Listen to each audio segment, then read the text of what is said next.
अस्सलाम वालेकुम फ्रेंड्स, क्या हाल है। उम्मीद करती हूँ आप सब खैरियत से होंगे, जाओगे खुश होंगे, खैर आफियत से होंगे। आज मैं वेलवेट के सूट के साथ 14 से 15 साल तक की बच्ची के लिए ए लाइन फ़्रॉक बनाने लगी हूँ। ये जो वेलवेट का ड्रेस होता है इसके साथ काफ़ी प्रॉब्लम्स होती हैं, हम इसके साथ डिज़ाइनिंग नहीं कर पाते, मुश्किल से करते हैं। तो ये देखें, ये क्योंकि ये खींचने से खिंचता है। तो आज मैं बहुत ही आसान सा तरीका आपके साथ शेयर करूँगी किस तरीके से आप अपने प्लेन सूट को डिज़ाइन कर सकती हैं। ये मैंने टिश्यू का फैब्रिक लिया है, एम्ब्रॉयडरी वाला। इसके ऊपर ये बॉर्डर से बने हुए हैं कुछ, तो इन्हीं बॉर्डर्स को सेपरेट करूँगी। पहले दो अलग अलग बॉर्डर हैं, तो इनको फिर मैं इसके अंदर डिज़ाइनिंग में यूज़ करूँगी। किस हिसाब से इस्तेमाल करूँगी वो मैं आगे चल के बताती हूँ। तो ये लेस है, इस लेस का भी साथ में इस्तेमाल करूँगी। मल्टी कलर की लेस है, बहुत ही प्यारी सी बारीक सी। ये भी बहुत ही आसानी से मिल जाती है मार्केट से, आजकल बहुत ज़्यादा ट्रेंडिंग में चल रही है। तो इन सब को इस्तेमाल करते हुए हम अपनी कुर्ती के फ़्रॉक के ऊपर डिज़ाइनिंग करेंगे। तो मैंने सबसे पहले अपनी जो फ़्रॉक है उसके लिए 2 पीसेस निकाल के फ़ोल्ड करके रख लिए हैं। इनकी जो लेंथ और विड्थ है वो बताती हूँ। इसको फ़ोल्ड करने के बाद 13.5 इंच इसकी विड्थ है और इसकी जो लेंथ है वो 39 इंचेस है। मुझे तैयार लेंथ जो है वो 37 चाहिए। तो शोल्डर और आर्म होल की मेजरमेंट अपने हिसाब से कर लेती हूँ। 6.5 इंच तक मैंने शोल्डर लिए हैं और 6.5 इंच तक ही मैंने इसके आर्म होल लिए हैं। यहाँ से जो चेस्ट है वो मैं 7.5 इंच तक लूँगी। तो आप अपनी बेबी की हेल्थ के हिसाब से रख सकती हैं। तो हाँ, 1 इंच जो है वो मैं सिलाई का मार्जिन आगे मज़ीद रखूँगी और यहाँ से फिर मैं आर्म होल की गुलाई कर लेती हूँ। अब 5 इंच तक वेस्ट लाइन लूँगी, 5 इंच तक, और यहाँ से फिर जो इसकी फ़िटिंग के हिसाब लूँगी वो 6.5 इंच लूँगी और 1 इंच यहाँ से भी सिलाई का मार्जिन आगे की तरफ। अब इन दोनों निशानों को आपस में मिला लूँगी, कटिंग वाले को भी और सिलाई वाले को भी।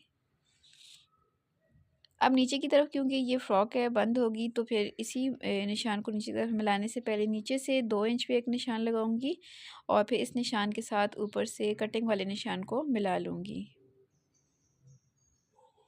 अब नीचे जो मैंने 2 इंच का निशान लगाया है यहाँ से इसकी गोलाई करूँगी।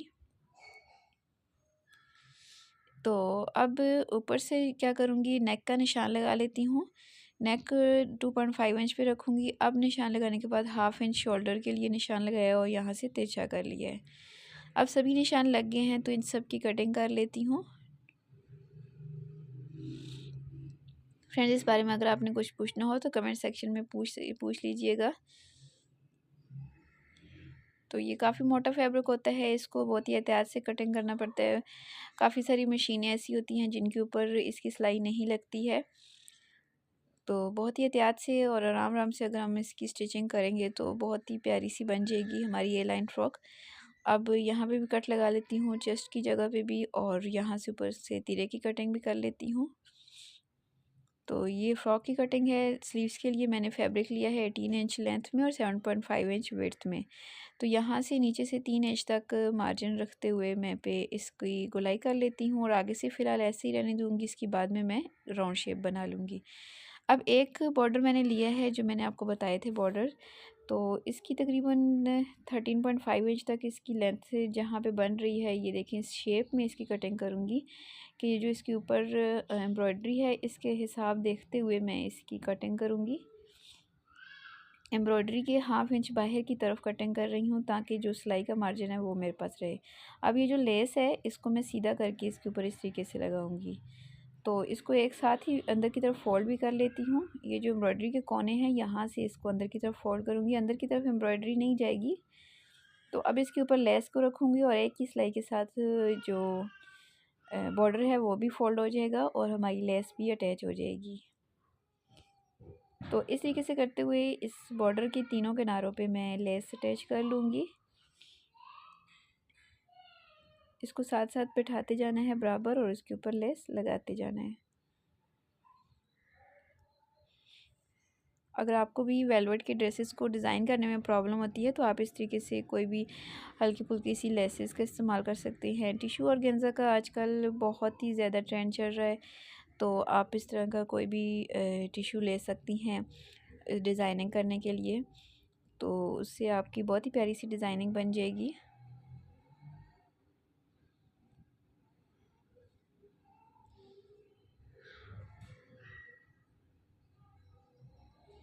अब मैंने ये पैच तैयार कर लिया है। तो अपने इसका सेंटर मार्क कर लेती हूँ। कुर्ती का मैंने फ़्रॉक का सेंटर किया हुआ है, इसके सेंटर में लाइन लगाई हुई है, तो उस लाइन के बिल्कुल बराबर में मैंने इसको ऊपर रखा है। तो फ्रॉक की सीधी साइड रखी हुई है, इसको भी सीधा करके रखा है। अब पिन्स की मदद से इसको मैं अच्छे तरीके से बैठा लूँगी, क्योंकि वेलवेट है उसके ऊपर ये सिलाई लगाते हुए भी खींचेगा, वेलवेट खींच लंबा होता रहता है, तो पिन्स लगा के इसको मैं अच्छे तरीके से बैठा लूँगी।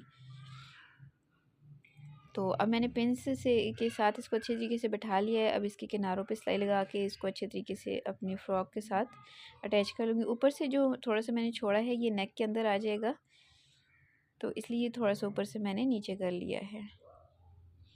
तो पहले वाली सिलाई के ऊपर ही सिलाई लगा लेती हूँ, और चूँकि पिन्स लगी हुई हैं तो इसमें लिए हमें ये प्रॉब्लम नहीं होगी कि नीचे से कपड़ा हिल जाएगा। फिर भी हमने आराम आराम से और इसको बराबर करते हुए ही ये सिलाई लगानी है, ताकि कहीं से खिंचाव नहीं आए। बहुत ही आराम से हमारा जो नेक है ये इसके ऊपर पैच लग गया है। पिन्स उतार लेती हूँ। अब इसके ऊपर मैं राउंड नेक लगाऊंगी। तो ये मैंने राउंड नेक कटिंग करके पेस्ट किया हुआ है। 5 इंचज़ की मैंने विड्थ ली है और 5 इंचज़ की मैंने लेंथ ली है। इसको भी बिल्कुल बराबर सेंटर में बिठाते हुए इसके ऊपर सिलाई लगाऊंगी, और बुकरम के बिल्कुल करीब करीब से सिलाई लगा रही हूँ। नेक को भी मैंने अपनी फ़्रॉक की सीधी साइड पर उल्टा करके रखा हुआ है। अब अंदर से एक्स्ट्रा फैब्रिक की कटिंग कर लेती हूँ,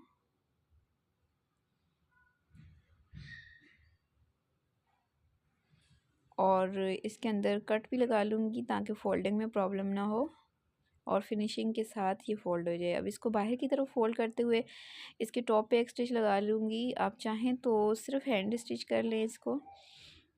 टॉप स्टिच बिल्कुल ऑप्शनल होती है, इस्त्री से प्रेस करते हुए आप कर सकती हैं। तो मैं यहाँ पे टॉप स्टिच लगा के आपको दिखा रही हूँ ताकि ये आपको इसका आइडिया मिल जाए, और फिर बाद में इसकी मैं हैंड स्टिच भी कर लूँगी।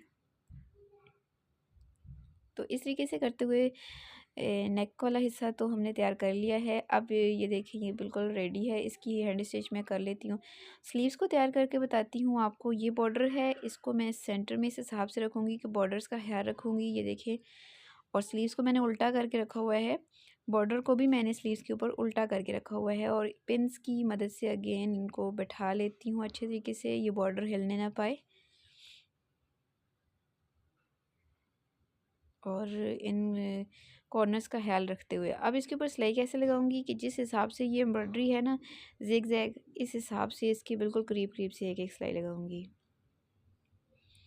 तो इस हिसाब से इसकी मैं कटवर्क पैटर्न तैयार करूंगी।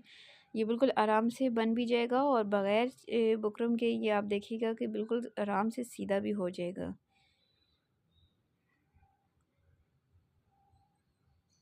इस तरह के पैटर्न आप यूज़ कर सकती हैं अपने वेलवेट की ड्रेसेस के ऊपर। कोई भी गर्म सूट है आपके पास, खदर मरीना वगैरह, तो उसके ऊपर आप ये डिज़ाइनिंग कर सकती हैं। तो अब एम्ब्रॉयडरी के बिल्कुल पास पास से मैंने सिलाई लगाई है। तो अब इसके अंदर जो एक्स्ट्रा फैब्रिक है उसकी कटिंग कर लेती हूँ।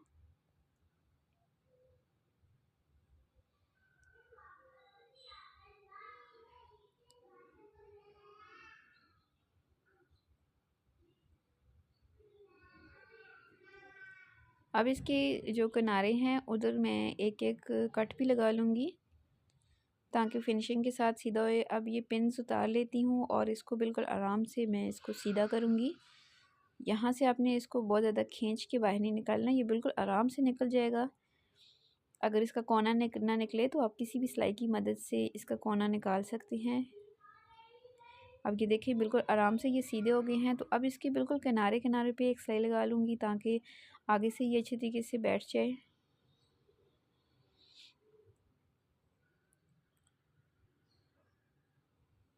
आप इन किनारों के सेंटर में कोई बीड्स वगैरह भी लगा सकती हैं। तो ये बहुत ही ज़बरदस्त सा पैटर्न तैयार हो जाएगा।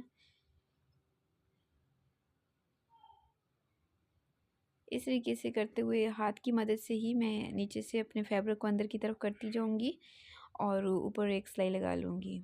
तो ये सभी सिलाइयाँ लग गई हैं। अब यहाँ से इसको अंदर की तरफ जहाँ तक एम्ब्रॉयडरी आ रही है वहाँ तक फोल्ड करूँगी और साथ साथ पिन्स लगाती जाऊँगी। जहाँ पे ये बराबर बैठ रहा है वहाँ पे इसको बराबर बैठाते हुए पिन लगा लूँगी।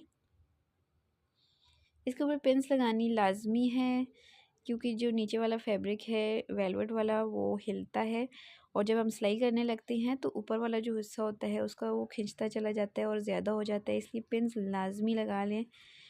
अब इसके बाद इसके किनारे पे यही वाली मल्टी कलर की जो लेस है जो मैंने नेक के ऊपर यूज़ किया है वही वाली लेस यहाँ पे भी लगाऊंगी और इसके ऊपर एक सिलाई लगाती जाऊंगी। एक ही सिलाई के साथ लेस भी अटैच हो जाएगी और हमारा जो बॉर्डर है वो भी लग जाएगा।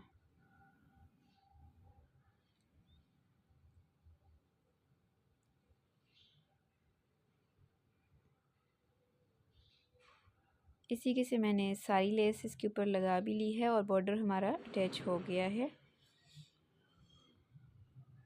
एक्स्ट्रा फैब्रिक की बाहर से कटिंग कर लूँगी। स्लीव्स हमारी रेडी हो गई हैं।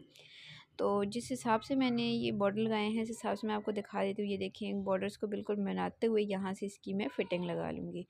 तो यही वाला पैटर्न मैंने अपनी दामन पे भी लगा लिया। ये देखिए इसको भी मैंने तैयार कर लिया है, स्लीव्स के आगे भी लगाया है और नेक के ऊपर भी लगा लिया है। तो ये बहुत ही ज़बरदस्त सी हमारी फ़्रॉक बनने जा रही है। इसकी शोल्डर की सिलाइयाँ लगा लेती हूँ। फिटिंग की सिलाइयाँ लगाने के बाद इसको जो फ़ाइनल लुक है वो मैं आपको बता देती हूँ। बाकी सब सीधी सिलाइयाँ हैं वो मैं लगा के आपको फ़ाइनल दिखा देती हूँ।